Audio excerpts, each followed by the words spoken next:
9 મે સુધી રાજ્યમાં વરસતો રહેશે કમોસમી વરસાદ। ગાજવીજ ભારે પવન સાથે માવઠાની હવામાન વિભાગે વ્યક્ત કરી છે આગાહી।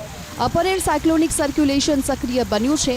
રાજસ્થાન અને તેની આસપાસ પણ સિસ્ટમ સક્રિય બનતા રાજ્યમાં કમોસમી વરસાદ વરસી રહ્યો છે।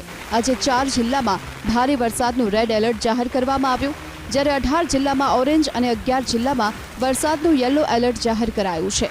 રેડ એલર્ટવાળા જિલ્લામાં વીજળીના કડાકા ભડાકા, ભારે પવન અને કરા પડવાની પણ હવામાન વિભાગે આગાહી વ્યક્ત કરી। જ્યારે આવતીકાલની વાત કરીએ તો કચ્છ, મોરબી, સુરેન્દ્રનગર, રાજકોટ, બોટાદ, અમરેલી અને ભાવનગરમાં વરસાદનું ઓરેન્જ એલર્ટ જાહેર કરાયું, જ્યારે કે સાબરકાંઠા, અરવલ્લી, વડોદરા, ભરૂચ, સુરત અને નર્મદામાં પણ વરસાદનું ઓરેન્જ એલર્ટ જાહેર કરાયું છે।